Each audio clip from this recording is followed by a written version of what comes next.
Hello, everyone. Welcome back. We have the Shark today. So, this is our second actual Joe vehicle that we've had out of the series so far. Um, the Shark is the most advanced single man submersible aircraft in the world. Now, this is off of Joepedia, which is funny because we'll get into looking at the YoJo toy.com and it's got its own little write up. So there's a little conflict here, but I mean, when we look at the toy itself, it's only a single man. Most often, it is shown as a two-man little submarine slash aircraft. Um, Says the Joes have always been on the forefront. Actually, this is taken off from the file card here. The Joes have always been on the forefront of technology.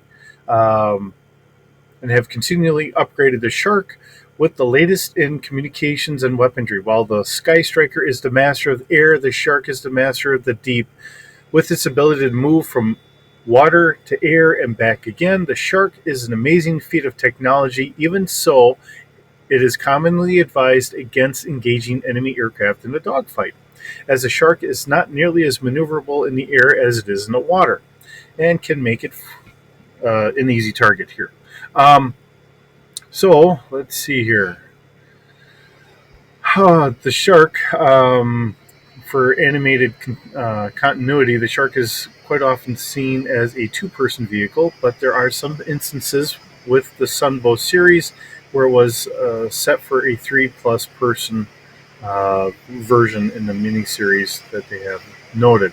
Um, so, looking at the GIJoe, which they've got, from the box itself, it says, the Shark stands for Submersible High Speed Attack and Reconnaissance Craft. Um, it was first released in 1984. Box included the diver Deep Six. The Shark was also sold in stores in '85 and was discontinued in 1986. It was later available by mail in '87 and '93. There are some other versions here. Most notably, we have the Night Shade in 1988, the Sky Shark in 1990 for the Sky Patrol.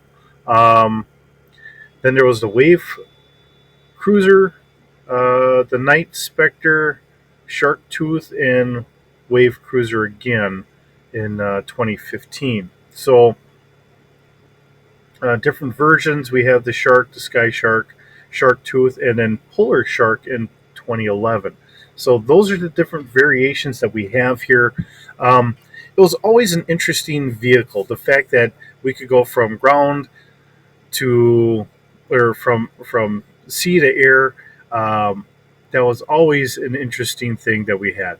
So, um, looking at the stats that I've come up with, this is kind of going off of some of the stuff that we have here, um, like off the YoJo, looking at all the schematics that they actually have. So I did have this listed as a starfighter, figuring that fitting this into like a Star Wars type universe, this would work very much like the some of the Mon Calamari type ships, where they can actually go underwater as well as go out to space. It is 40 feet in length. I've got it with a crew of one, passengers of zero. But thinking about it, I think I should probably change that to at least a passenger of one, if I can get this to want to work. There we are. Apparently my number lock is not on. Okay. Cargo capacity, I have 45 kilograms, because that's pretty much a standard that a lot of the fighters had in Star Wars. Um, Coverage is going to be full. Altitude, I have 6 kilometers, but that really doesn't fit for everything else.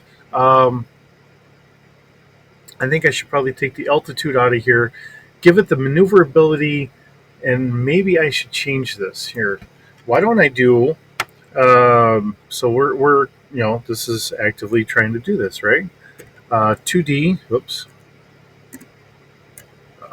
D water, and I'll give it a slash 1D in the air. Uh, all right. So because it is more maneuverable in the water than what it is in the air. So we're going to kind of do that. Um, let's see. We have a move of 800 kilometers an hour. Um, trying to think of the best way to really do this here. Because if I'm going to put this out in space as well, uh, whoops, no, I'm kind of goofing this up.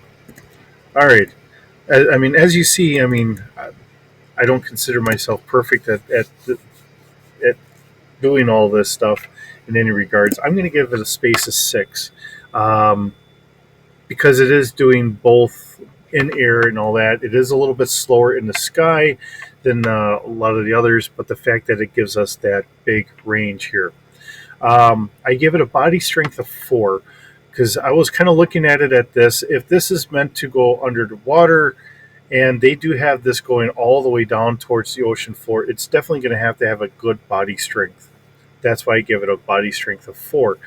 It doesn't have shields, um, and I really have not given shields to any of the vehicles. Kind of leaving that as maybe something that could be worked too. We do have weapons, so we have our twin blaster cannons, which are our cannons that are coming up here. And of course, they're forward, front facing.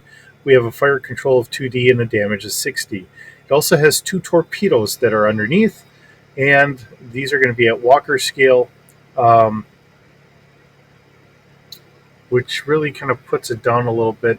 Maybe I should leave it at Starfighter scale, but I think for now we'll leave it.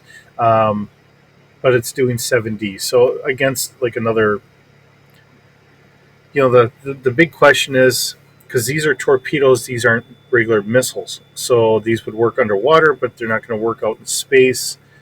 Um, what scale are we going to really start considering our surface craft? Are we going to consider those as Walker scale or Starfighter scale or whatever? So, a little liberty here on doing this. So, and remember, like I said before, or if you're new to the series, I'm taking the idea of putting a G.I. Joe onto a different planet, similar to Earth, in the Star Wars universe. So, how do we really go about doing all this? And that's where all this is really kind of coming from. Um, by having a wonderful design like this, and so many of these really do have some wonderful designs. And as we get into some of the later vehicles that really kind of get a little bit more out there, when DIC had taken over, um, you know, some of the designs really kind of get a little bit more futuristic and a little bit more science fiction and all that. Um, I think it kind of fits to say, hey, here's some other progression that they did. There's still the base core, but other groups had whatever. As we went from, I mean, because we had just regular GI Joe, but then we had Tiger Force and Night Force, and I think we had Echo Force. Because they had the Echo Warriors and stuff like that. So things had changed over time. So you could also say the big groups getting a little bit bigger. Um, and as people move around from one force to another, taking care of whatever else there is, you know, we have that opportunity. But this is what we have here today. It's always interesting trying to take a property like this and say, how do we get this into something similar to what we have, but you know, entering it into another franchise or whatever, like I'm trying to do here. Um, it's fun, it's exciting, um, but also sometimes gets a little on the mucky side. How do we really interpret things or whatever else? Um, hopefully, you guys see this, see what I'm trying to do here, and hopefully you're getting some enjoyment out of this as well. If for nothing else, one heck of a laugh and a little bit of history on what the machine itself is in the actual GI Joe universe. I don't want to take away from the GI Joe universe. I'm just trying to say, hey, can we port this over to being in Star Wars? Um, there's always that opportunity.